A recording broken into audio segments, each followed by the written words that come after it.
Bienvenidos, esto es Taza de Tinta, un podcast de literatura y conversaciones sin tapujos al vapor de una buena taza de café. Así que preparen su bebida favorita y comencemos.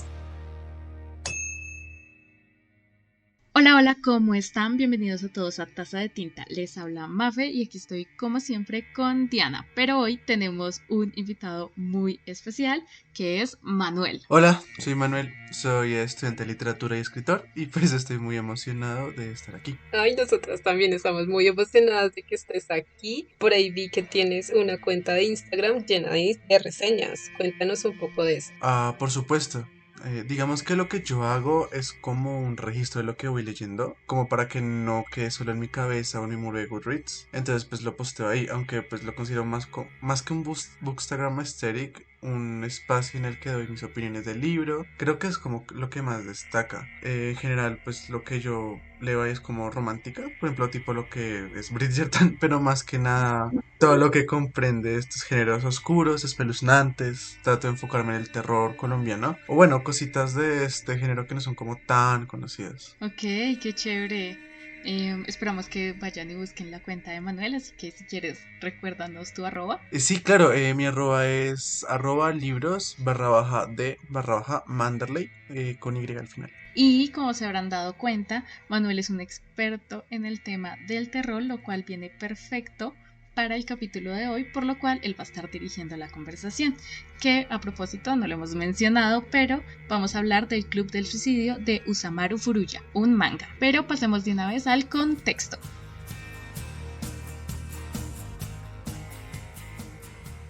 Bien, para que nos ubiquemos un poco en la vida del autor, su trabajo, el contexto y demás, vamos a dar una información clave para entender mejor a Usumaru Furuya. Ya si les llama la atención, queda en sus manos preguntarle al señor Google o si son de la vieja escuela, buscar en la biblioteca más cercana. Comencemos. Usamaru nació en Tokio el 25 de enero de 1968 y se graduó en la Tama Art University, una universidad privada considerada como una de las mejores de Japón, en la que se graduó como artista de pintura al óleo y donde también desarrolló un claro interés por la escultura y por la danza Buto. Es un estilo de baile que bebe del absurdo y lo grotesco, no sé cómo explicarlo exactamente.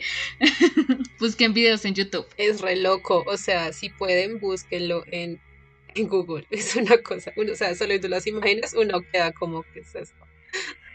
Exacto, es mejor que lo vean con sus propios ojos para que entiendan. El manga del Club del Suicidio está basado en una película del mismo nombre del director Sion Sono.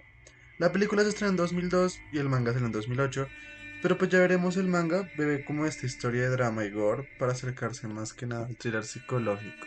Por otro lado, el autor acumula una gran serie de trabajos que, como dicen en la sinopsis de su libro recopilatorio Happiness, son historias que se mueven entre personajes poco convencionales y lo políticamente incorrecto, argumentos que dejan atrás la trivialidad para adentrarse en tramas bien construidas, acompañadas de un dibujo realista y evocador, que multiplica el drama de cada historia. Esto es re loco porque si ven el manga, Dios mío, son unas imágenes Sí. que esto, o sea, uno se queda mirándolas, uno se les queda grabada en la mente, pero bueno, ya hablaremos después de eso.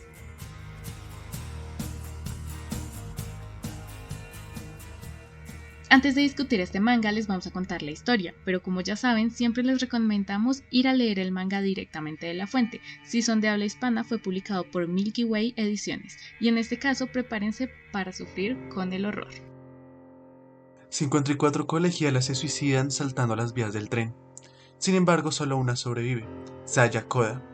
Después de convertirse en el centro de atención de su escuela y los medios de comunicación, funda su propio club del suicidio, y es así como cambia su nombre a Mitsuko.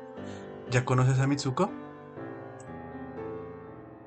Bueno, ya que escucharon la historia de El Club del Suicidio, podemos comenzar a discutir mejor esta historia. Así que no sé si tú quieras comenzar, Manuel, empezando por la definición del J-Horror, que es como el tópico que queremos utilizar para guiar esta discusión. Por supuesto. Bueno, o sea, J-horror puede definirse como básicamente películas de terror japonés o contenido de terror japonés. Y así como está el J-horror, está el Sei-horror, que es el terror en China, o el Kei-horror, que es el terror en Corea. Pero básicamente el J-horror es más famoso porque durante los años 90 hubo como este boom de películas de terror y de ahí salen muchas que nosotros ya conocemos. Está, por ejemplo, Ringu, que luego Estados Unidos adaptó a El Aro. Luego está Ju-On, que Ujú, Estados Unidos adaptó a The Grudge. O Llamada ujú. Perdida, que también se adaptó a una película estadounidense. También hay algunos videojuegos, por ejemplo, se considera J-Horror Silent Hill. O Ok. Fear, pero el caso es que el J-Horror se caracteriza básicamente porque, a diferencia del terror norteamericano, este es mucho más profundo y no solo es mucho más profundo, sino que aborda los temas, por ejemplo, desde lo psicológico, desde lo paranormal, porque pues como sabemos, Japón tiene una tradición del terror paranormal de muy antes y eso lo vamos a abordar más tarde. Y entonces también maneja cosas Sí. como, por ejemplo, el terror no viene de una maldición o bueno. O sea, no viene como de algo pasó hace muchos años y por eso pasa esta. Y si a ti te pasas porque estás relacionado. No, yo he visto en las películas de terror japonés que si te pasa algo, si te cae una maldición, un fantasma es porque estás mal parado ahí. Básicamente. Uy, sí, y es que eso es algo que me llamó resto la atención, que muchas de estas películas, o sea, yo no sabía nada de esto, ¿no? Sí, Entonces, entiendo. está aquí el gótico tropical de que Ok. estoy toda fascinada, igualito. Entonces, yo no sabía nada de esto y eso me llamó muchísimo la atención, que las maldiciones es precisamente lo que dijiste, estás mal parado en el momento, en el peor momento, o sea, te cayó porque Sí, sí. exacto, así es. Y entonces, y así misma es la maldición, que no tiene una verdadera razón de ser, simplemente es como que el mundo le dio por crear esto o lo que sea. Y también hay la contraposición con los remakes occidentales, precisamente de Hollywood, era que la maldición en el J-Horror solo es para sobrevivirla, ¿cierto? Mientras que en Occidente siempre es como a combatirla. Entonces, qué pasó, por qué está y cómo la vamos a parar. En cambio, en el J-Horror sí es como, bueno, no sabemos qué pasó, están todos estos foros de internet como tratando de encontrar la razón, pero pues nunca nos dicen como esta es la verdadera, esta es la que sí, esta es la que no. No, sí, claro, y es que eso es precisamente algo que iba a decir que me parece súper inquietante, y es que parte de este J-Horror es lo desconocido. O sea, ¿en qué sentido? Porque igual Lovecraft decía Ujú. como que el terror más básico del ser humano es lo desconocido, pero es porque muchas veces, como tú dices, no se nos explica qué causa o el porqué de este elemento de terror, y eso es mucho más desconcertante. Por ejemplo, o Exacto. sea, en este manga se sabe que, por ejemplo, Mitsuko es como un representante del suicidio, es un virus psicológico, pero pues no sabemos por qué pasa, o sea, no es necesario saberlo.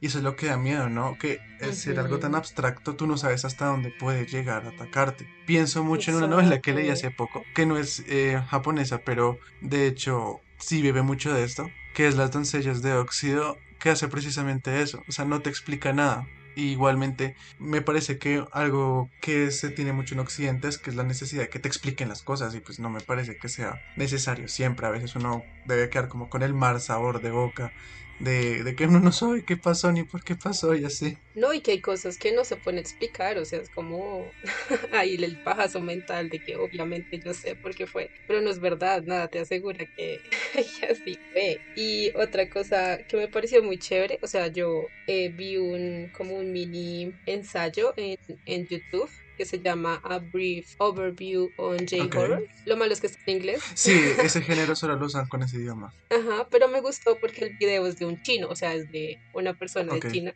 Entonces, pues me gustó que no era como desde una visión de Occidente, sino pues desde Oriente. Entonces explicaba que pues antes eran como las típicas películas que vienen de como del folclore, tradiciones, no sé qué. Pero entonces con el Sí. Ringu, que es el aro, bueno, aquí lo conocemos como el aro, empieza a meter la tecnología, ¿no? Que hablan de la tecnofobia. Yo no sé si en español también se dice tecnofobia, No, ni pero idea. bueno, Sí, supongo. Sí, sí se dice sí. Ah, bueno, tecnofobia. entonces la tecnofobia, Mm, que es empezar a incorporar pues elementos tecnológicos, ¿no? En este caso, una cinta de VHS, por la cual, pues si tú miras el VH, ya tienes la maldición y en 7 días te vas a morir. Sí, eso es precisamente súper curioso porque no es como el único ejemplo. Porque aparte de Ringo está como sí. Chakushinari, que es llamada perdida, que es con los celulares. O está, por ejemplo, Cairo, que es básicamente los fantasmas se toman internet y te atacan a través de internet. Exacto, de esa era la que yo quería Ujú. hablar, de Cairo. Sí, que Cairo también tiene una adaptación norteamericana. Sí, que le dijeron Pulse. Exacto. En inglés se llama como Pulse. Creo que es con Ian Somerhalder. y es como un virus de computador con el que pierdes las Ujú. ganas de vivir. Entonces ya no tienes ganas de vivir y o te puedes convertir en polvo o te suicidas, o sea, te dan ganas de suicidarte y ya. Y nadie sabe por qué, ¿no? Es como, Sí. o sea, no hay forma de pararlo ni razón, es simplemente algo que existe. Entonces él hacía como esta cronología de El Aro, Ju-On, eh, Sí. Ujú. Cairo y El Club del Suicidio. Entonces, como estas dos últimas películas empiezan a, o sea, a llevar este horror a lo que puede a llevar como consecuencias la tecnología. Entonces, estas personas encerradas que solo están en internet viendo una pantalla con los foros, que es lo precisamente lo que pasa en el manga del Club del Suicidio, que todo lo que se habla de esto es por medio de foros. Y está hay una página que solo funciona a medianoche y ahí hablan las personas que ya se murieron. O sea, es muy loco. Sí, es aterrador y pues para la gente como que está acostumbrada al anime o al terror en general japonés, pues uno piensa también en el anime de Jigoku Shoujo Hellgirl, Sí. porque también pasa eso, ¿no? Que está esta página que solo opera a medianoche y así, porque es que en Japón funciona mucho, o sea, ellos han aprendido a coger la modernidad también y reinventar su terror ahí. Y es también que da mucho miedo porque, o sea, por ejemplo, en una película de terror norteamericana, pues no cualquiera se va a comprar una casa victoriana a un precio irrisorio donde Ujú. mataron a una familia entera. Ujú. Mientras que, por ejemplo, en Ju-On es mucho más cotidiano porque es una trabajadora social que trae una casa y ahí está la maldición. O sea, es como te puede pasar a ti, eso es lo horrible. Y es que precisamente Ujú. esa como fascinación por la tecnofobia que se muestra en el J-horror tiene mucho sentido por dos cosas, y la primera es que Japón tiene como una entrada a la modernidad muy violenta. O sea, ellos pasan de ser un país prácticamente feudal en 1868 a convertirse en una potencia electrónica para la década del siglo XX. O sea, ellos pasan en básicamente 30 años de ser un país feudal a ser un país potencia mundial. Entonces, claro, eso significa sociológicamente hablando un impacto muy fuerte y muy violento para la sociedad, porque pues se pasa de no tener nada como así muy moderno a que entre toda la tecnología y que además el país se convierta en potencia con, no sé, cosas como Panasonic, Sony, etc, etc, que hoy son grandes de la tecnología, ¿no? Entonces, claro, para el país esa es una violencia muy fuerte y por eso se comienza como a mezclar estas como narrativas tradicionales de los cuentos tradicionales con estos elementos tecnológicos, y precisamente esta tecnofobia lo que busca es como advertir de los peligros de la tecnología que está entrando en una sociedad que se siente como violentada por esta intromisión. Y Sí. además después de la guerra con Estados Unidos y pues que ellos perdieran y las bombas en Nagasaki, Hiroshima, o sea, toda esta tecnología a Japón le llega de forma violenta, no llega de una forma como tranquila. Entonces, claro, el país se envuelve en una tecnología súper violenta que también desata esta tecnofobia. Y además que en esta tecnofobia se toman estos elementos que son tan cotidianos como hay un teléfono, hay el televisor, y se ponen desde una mirada del peligro. Y eso, digamos, para nosotros como occidentales es como, uy, la desnaturalización de un elemento conocido. Y creo que eso es lo que genera la... Claro, y aparte es como Exacto, ridículo, ¿no? O sea, uno lo piensa como ridículo. Por ejemplo, pienso, por ejemplo, que Stephen King escribió esta novela Christine de un carro ujú, malvado y uno como occidental piensa como ver un carro cómo va a ser malvado, pero por ejemplo, un japonés puede entenderlo sí, de forma claro, distinta. Uy, yo no, o sea, no había pensado en eso, pero precisamente me doy cuenta, por ejemplo, o sea, literal en 1945 Japón estaba destruida por la Segunda claro. Guerra Mundial y poco más de 50 años después ya eran potencia, por ejemplo, en creación de videojuegos. Es como muy fuerte. Ujú, exacto. Y eso pues crea una mentalidad muy diferente, porque no es como un proceso lento y tranquilo, sino que es un proceso violento. Entonces la tecnología llega por medio de las bombas, por medio de la guerra, y el país se ve obligado a tecnificarse. O sea, no es como fue una opción, no, era la única opción que tenían. No, y aparte, o sea, eso hace como que el capitalismo les haya pegado todavía mucho más duro. Exacto. Por ejemplo, hay un anime que está muy de moda ahorita que es Kimetsu Ujú. no Yaiba. Pues él no es de terror, es un shonen de peleas, pero algo de ese anime que la primera vez que yo lo vi yo me quedé como que es que en ese anime pues lo que la historia va de unos espadachines que vencen demonios, y hay un momento en el que ellos llegan a un tren y uno de los personajes nunca en su vida ha visto un tren y se queda como ¿qué es esto? ¿Qué?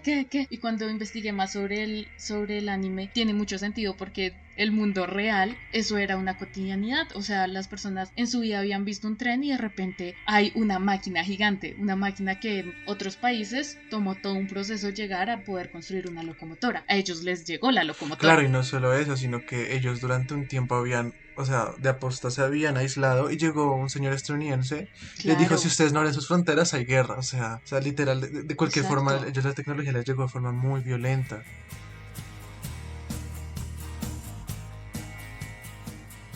Que me gusta cómo reconstruye precisamente esa tradición paranormal apoyándose en estos medios monos de comunicación. Como tú dices, ahora las leyendas se cuentan por medio de internet, como el foro de las chicas suicidas o la página de Hellgirl. Por ejemplo, pienso también en que hace tiempo en 4chan, que también creo que lo usan bastante los japoneses, Sí, lo que se conoce como ARG, que es como esas historias en internet de terror que pretenden ser reales. Por ejemplo, de una chica que sí. publica en 4chan que se durmió en el metro y se despierta y va tomando fotos y contando cómo finalmente desaparece. O bueno, estas leyendas de fantasmas, los Onryo y estos fantasmas vengativos, pues ahora son populares. Por Sí. ejemplo, la cultura popular revive a Hanako, revive a Kuchisake Onna y crea, por ejemplo, a Teke Teke o Ujú. el infierno de Tomino, que es una leyenda que se crea en internet. Y muchas veces el manga de terror se apropia de eso y eso es súper interesante. Sí, a mí sobre eso me llamó mucho la atención que siempre, pues pues lo que decía, lo que vino, no sé, eran estos espíritus vengativos que por lo general eran mujeres, ya que algo les Sí. pasaba, las mataban y ellas volvían al mundo físico a vengarse lo que le hicieron. Y por eso también esta cosa con las mujeres de pelo largo, con la cara, Sí, con el pelo en sí. la cara,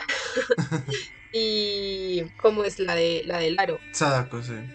Sí. Sadako. Y después Yuon, que también ahí me llamó la atención que siempre los espíritus son como un cuerpo maleable y grotesco. Ujú. Que eso también me llama mucho la atención que en el manga, cuando hacen estas ilustraciones como de miedo, son así, o sea, es como la persona bien, pero distorsionada en alguna cosa de la cara, entonces ahí uno como que sí, Sí, como que uno queda como que es esto que estoy viendo, auxilio.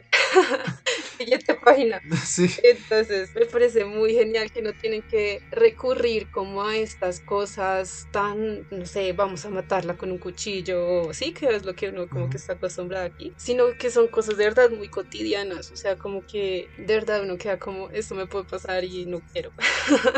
Por favor, no me dejen. Sí, y si piensas, es muy interesante que siempre generalmente sean mujeres, ¿no? Ujú, claro. Porque, o sea, por ejemplo, aquí en el tema que nos trae a esta entrega es el Club de los Suicidas, está esta figura que es Mitsuko, que de hecho yo empecé a investigar y Mitsuko significa hija de la luz porque Mitsu es luz y Ko es niña. Entonces significa como niña brillante, mujer fuera de lo común. Y también como una guía, ¿no? Que también hay un montaje de Sada crucificada como Cristo y con todas sus lesiones corporales de porque ella se corta. Entonces Mm. es como, oye, qué genial lo del nombre, yo no sabía.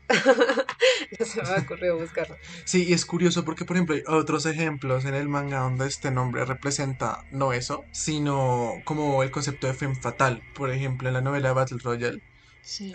uno de los principales villanos se llama Mitsuko Souma y es eso, una femme fatal, así como podría verse a la Mitsuko del club del, bueno, a las Mitsukos del club de Sí. los suicidas. Y es que yo pienso mucho, porque en 2021 yo me leí un libro que se llama El bosque en los cerezos en flor, de Ango Sakaguchi. Es una antología de 3 relatos de terror. Ujú. Y generalmente es la mujer como femme fatal, porque la mujer representa como lo que no es lo que no está en los órdenes establecidos, lo que es desconocido, lo que se aleja de lo masculino, que lo masculino tiende a ser el orden. Es como Sí. por ejemplo el terror humano, como la naturaleza, pues podría ser parecido, porque el hombre de alguna forma siempre le ha temido a las mujeres, y sobre todo por ejemplo en Japón, que es un país tan patriarcal. Ujú.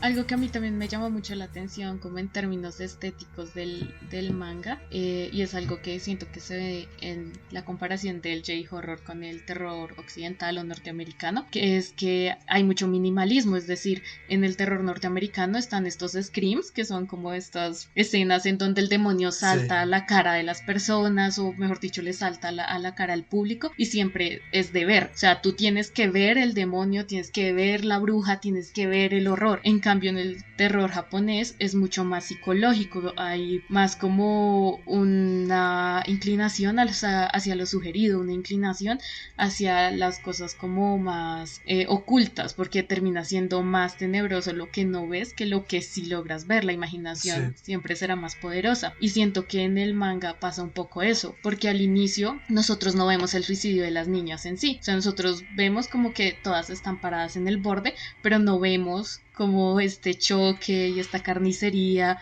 del tren estrellando a las niñas. Pero al final sí vemos cómo se estampa la cara de Saya contra Esa escena es... contra el suelo. Entonces sí hay como un aumento en la violencia, en la estética. Comienza siendo algo muy sugerido para terminar siendo algo que vemos completamente. Y eso es algo que al mismo tiempo pasa y no pasa con Mitsuko, porque a Mitsuko nunca la vamos a ver en sí, porque Mitsuko es una entidad, es una cosa. Entonces no podemos ver el horror o lo horrible que es Mitsuko, pero sí podemos sentir todo lo que ella crea, lo que causa, el fanatismo, las muertes que se generan por su culpa y en claro, sus manos, ¿no? Porque el profesor termina muerto por ella.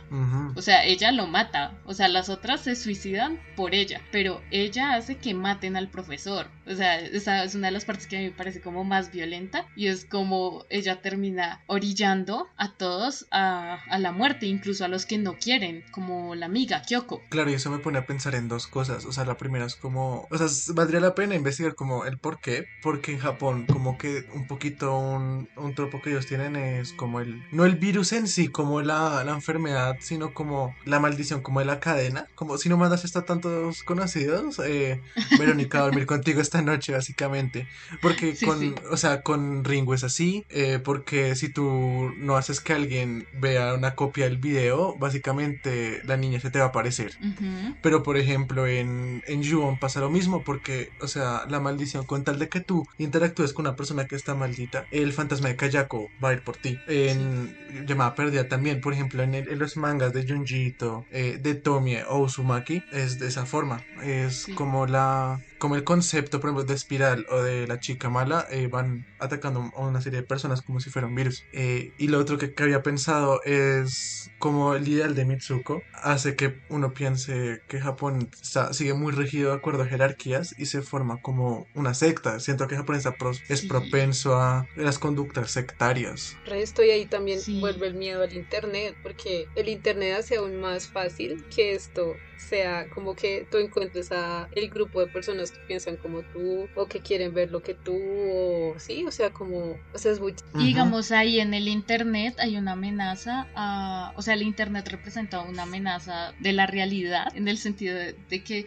en el mundo real, fuera de el club del suicidio, fuera de todo eso, en el mundo real hay una epidemia de aislamiento social. O sea, literalmente existe, como la OMS se pronunció diciendo como hoy en día nuestro mayor enemigo es la soledad. Hay una epidemia de aislamiento social y así se denotó. Y Japón fue uno de los países que dijo nosotros somos de los más afectados, y ellos tienen un montón de problemas sociales en torno a cómo hacer que las personas socialicen con otras y en torno a todas estas cadenas de suicidios y demás que ellos tienen por presiones sociales y demás problemas del ambiente del país que generan todo lo que uno termina viendo en el manga, pero que de verdad fuera del manga es un problema real para el país. Y precisamente el internet hace más fácil que un culto se forme, porque antes un culto o una comunidad estaba regida por la geografía. O sea, tú no podías hacer parte de una comunidad si geográficamente no te podías relacionar con esa comunidad. Hoy eso ya no existe. O sea, hoy el internet permite romper ese tipo de barreras y ese tipo de espacios. Entonces el internet se convierte en un lugar en donde tú encuentras una comunidad para cualquier cosa, y eso funciona para bien o para mal. Sí, y me parece que el Club del Suicidio en esa parte, o sea, se aleja un poquito de lo que es la historia de terror ficticia y toca un poquito la realidad, porque por ejemplo cuando se suicida, entre comillas, cuando suicidan a una de las bullies de Saya y la policía ve el cuerpo, dice, pues es solo un suicidio suicidio más. Es que esa es la cuestión, porque es que, o sea, algo que yo veía en el video que les conté del ensayo, era Ujú. que con estas últimas películas de Cairo y El Club del Suicidio, lo que hacen es ya no tanto como ir a la tecnofobia de alguien te puede llamar y te va a matar o va a salir un fantasma de tu televisor, sino que cambian Ujú. el terror a las ansiedades sociales. Entonces, para cuando Ujú, salió El sí. Club del Suicidio y Cairo, los suicidios en Japón estaban re disparados, o sea, era como estúpido.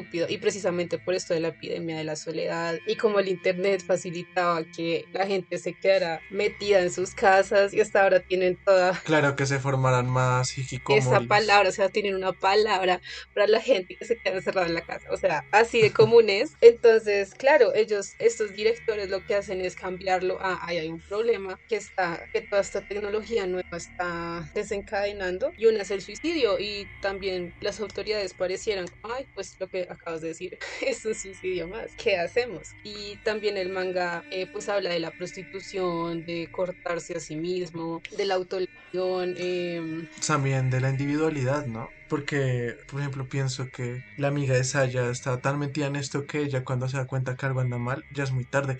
Y eso, ujú. yo me acordé cuando lo vi, lo noté, que ella dice como, en lugar de apoyarla como amiga, me envolví en mi propia felicidad. Exacto. Y la falta de escucha, de no poder cumplir lo que te importa. También esta obsesión con las Ujú. fotos. Entonces, todos los que compraban los servicios de Saya, era a tomarle fotos todo el tiempo. O sea, siempre era tomarle fotos. Entonces, de nuevo, o sea, para mí esta gente era como, como lograron ver en tan corto tiempo todas las consecuencias que iba a desencadenar esta tecnología tan fácil y que todo el mundo puede, pues sí, acceder. Entonces era Sí, como sí. lo lograron en tan poco tiempo, o sea, qué gente tan pro. Sí, porque lo que hace también el Internet es como, o sea, aunque el Internet rompe fronteras, también lo aleja a uno de la Ujú. gente y crea patrones Claro, obsesivos. la burbuja tecnológica es Ujú. increíble. Por ejemplo, en China los menores de edad tienen como unos horarios para jugar porque de otra forma se formaría una catástrofe. Ujú. Y en Corea, por ejemplo, a los trabajadores ahora que están trabajando desde casa, entonces se tienen que conectar desde las computadoras que les da la empresa y la computadora se apaga después de tantas horas de trabajo o si no las personas no se desconectan. Claro, porque también hay mucha gente que es como workaholic. Claro. Exacto. Por todo, o sea, por todo este capitalismo salvaje que afecta a Asia, que también, pues, eso es lo que genera que la gente sea hostil los unos con los otros, Ujú. como emocionalmente hablando. Sí, claro, y precisamente eso es lo que lleva a que las personas terminen en estados vulnerables, como en el que estaba Saya, que eso fue lo que hizo más fácil que ella terminara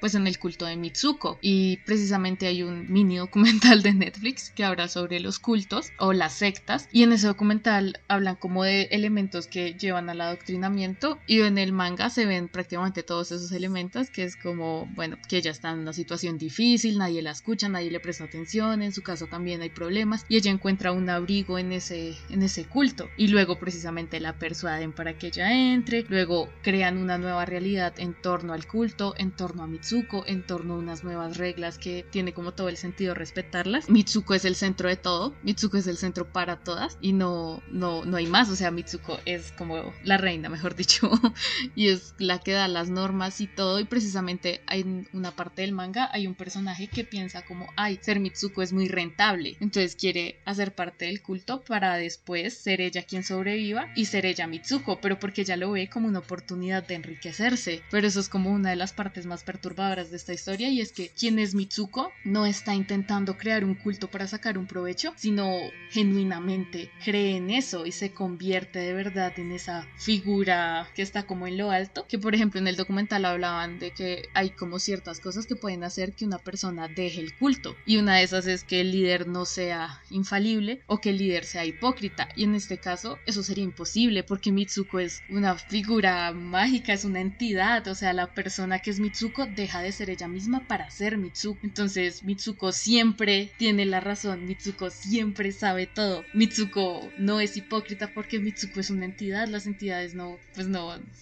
o sea, ella es como un ideal, entonces eso es como la parte que a mí me parece más aterradora, y es que esto nunca tiene fallos, esta cadena no se rompe, sino que va a continuar más y más y más y más. Pero ahí me parece re loco el final, porque, o sea, Saya obliga a la amiga a que se bote con todas, ¿cierto? Y la que Ujú, sobrevive Ujú. es la amiga, pero ujú. Sí, ella nunca fue realmente parte del club, entonces ahí uno queda como, oh, por Dios, como así. claro, y es que uno Claro, ahí queda como, entonces, ¿qué va a pasar? Porque entonces no es como una Mitsuko Ujú. auténtica. claro. Exacto, o sea, O sea, ahí queda claro que ser Mitsuko no es una opción. O sea, es exactamente. como el destino. O sea, lo que decíamos al inicio, ella estaba mal parada. Porque no fue como que ella le cayó la maldición de Mitsuko porque ella se metió al culto y hizo todo este proceso de reclutamiento y adoctrinamiento. No, a ella le tocó ser Mitsuko. Fue la que sobrevivió. Exacto. El azar hizo que Sí, ella no, se la metieron todo y ella, ¡pum! Y entonces ahí no queda como, y entonces ahí cómo funciona. Claro. sí, es que es apabullante. Y además porque al final dice como ella ya es Mitsuko, pero no lo Ujú. sabe. Ajá, Entonces ella no exactamente. tiene opción. Kyoko ya no Sí que es lo existe. más feo, ¿no? Que así termina como con la gente especulando de que si ella, porque también pienso como, Ujú. claro, es que como quiera, sí, listo, la explicación no es algo paranormal, bueno, vale. Pero por ejemplo, si es algo social como un caso de histeria colectiva, igualmente es como supremamente inquietante. Sí, claro, porque lo hace más como Sí, posible, Pero es como que lo hace sí, más tecnofóbico. porque uno queda ahí pensando cómo va a hacer esto y de nuevo llega lo psicológico y se te mete en la cabeza y uno es sí, por como, no. supuesto, y es que si a una persona le lavan el cerebro es muy difícil que pues vuelva a la normalidad y me parece súper curioso como, o sea, porque el mangaka decidió irse por ese lado, porque por ejemplo, yo recuerdo que la película no es así, o sea, pues Ujú. no hay como un tema de este factor sectario, sino que la película decide irse más por el shock, que aunque habíamos hablado de que Japón tiene un poquito más a sugerir en sus películas de terror, pues tampoco podemos olvidar que Japón también tiene como una tradición importante en las últimas décadas por acá del gore, y la película es eso. Ujú. Sí, sí. Sí, es Sí, gore tanto que se así, o llega, sea, deja de ser realista. Por ejemplo, cuando en la película sí muestran cuando el tren arrolla a las chicas y es un pandemonio de sangre y tripas y cabezas cortadas a un punto que uno queda como, ah, ujú. Sí, uno queda como, como que acaba de qué ver. pasar. Y así es con todas las muertes, siempre es como el chorro de sangre, la cosa que vuela, no sé qué, na, na, na. Pero sí, en la película lo hacen más, o sea, esta cosa como del grupo y que eso también es re loco, es por medio de un grupo de Niños, niños a sí. lo boy band, ¿cómo es que se Sí, llama los eso? grupos de idols. Eso, idols. Los grupos de idols, entonces, y son niños, o sea, es como, pero los niños son re lúcidos, o sea, ellos lo saben todo y también increpan a las personas y ahí hacen como todo un ritual de preguntas y no sé qué, y así es como la gente después decide, como no, pues yo tengo que suicidarme y se suicidan. Y todo es por medio de las canciones de los niños, o sea, es re loco. Que también, de nuevo, vamos a la tecnofobia de un grupo que mueve masas, que la gente hace lo que quiera por ellos, que los siguen, que los corretean, todo. Entonces, no, No, es sí, muy también es chévere. interesante como, o sea, que literal la gente está normal y alguien propone, ay, vamos a suicidarnos, todos, bueno, sí, vamos a hacerlo. Como, y yo pienso como, por Sí, ejemplo, pues exacto. también es como, pues, bueno, yo lo vi en parte como una protesta, ¿no? Puede verse como que ellos se suicidan como en contra de como de esta forma en la que se ha venido moviendo el país y la que ellos no están de acuerdo, como esta violencia a la cual se enfrentan día a día por medio de este progreso que se les fue metido a la fuerza. Claro, es que la presión que hay allá Es terrible. es una cosa loca, o sea, es muy inimaginable.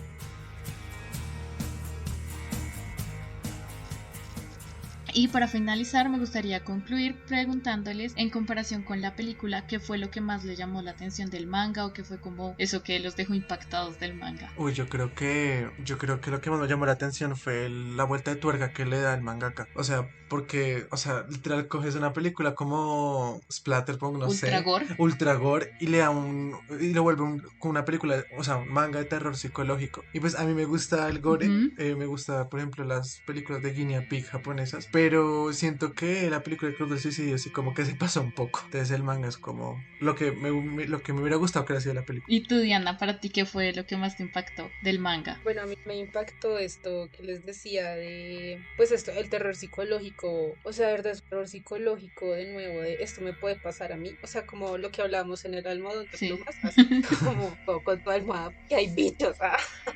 Entonces acá es lo mismo, como tengo con quién hablar, no mentira. Pero sí, esto como tan suave y normal y como que uno, ¿verdad? O sea, uno viendo las ilustraciones, o sea, también me gustó mucho que las ilustraciones son súper simples, pero, o sea, cuando quieren dar miedo, dan miedo.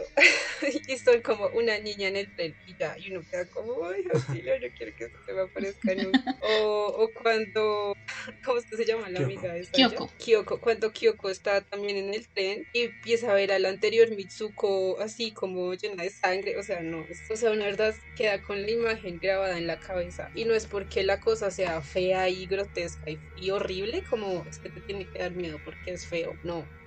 O sea, te da miedo porque uno queda como, ¿qué Sí. estoy viendo? Auxilio, no quiero más, me siento incómoda y fuera de lugar. Y también me gustó muchísimo el final, o sea, el final es Kyoko y Saya botando, o sea, cayendo y tú sientes esa caída, o sea, uno siente como ese instante en el tiempo mientras ellos dos están hablando y después como cae Saya y después hay un dibujito, o sea, no, gente, tienen que ver esta cosa, o sea, búsquenlo, cómprenlo, no se lo Sí, puedo muy perder, o sea, recomendable. no, es muy, y es un one shot, o sea, solo es un libro, no son muchos números, o sea, de verdad es una experiencia muy interesante para uno de pronto que nunca ha experimentado este tipo de terror. Sí, a mí precisamente eso fue como lo que más me impactó porque a mí no me gusta el terror. Yo no veo películas de terror, Oh, no. pero sí veo películas de thriller psicológico y muchas veces me han dicho como eso no tiene sentido.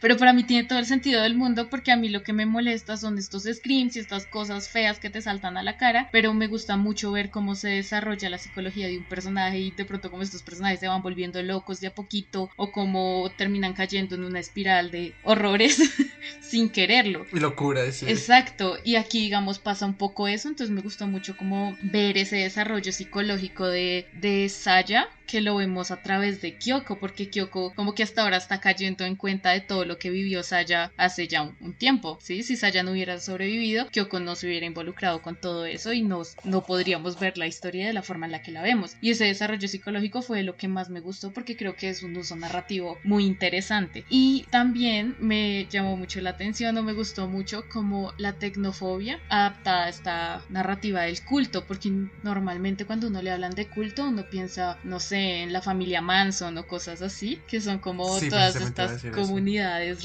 religiosas que terminan en asesinatos o suicidios masivos, pero esto lleva el culto hacia el internet y eso es algo que puede ser mucho más cercano a nuestra realidad hoy. O sea, yo siento que hoy es más fácil terminar en un culto por internet o por un foro en 4chan que por ir a, no sé, a una comunidad religiosa nueva. Sí, total. Que creo que no hay muchas narrativas en torno a estas nuevas formas de culto, de comunidad, de secta, de, no sé, siento que está muy genial y que lo hicieron muy bien y que realmente el autor, o sea, es que está muy bien hecha esta historia, o sea, está muy bien hecha, como desarrolla toda la historia de los personajes para al final, en esta caída, reconciliar a Saya y a Kyoko y luego esa muerte brutal, no, está muy bien desarrollado, está hasta bonito, por ponerlo de alguna forma. Pues el final es Sí, es muy que eso está cursi, o sea, es como bonito. muy conmovedor, también con el dibujo al final de ambas y como ellas se pidieron perdón. Sí, sí, es que eso está Y bonito. ahora tú eres Mitsuko. Ah, Sí, Sí, o sea, es como ya tuviste tu te la momento de paso, paz, te chao. jodiste. sí, es como le da a Sí. uno esa reconciliación para al final quitártela. Pero igual eso funciona muy bien porque es terror psicológico, o sea.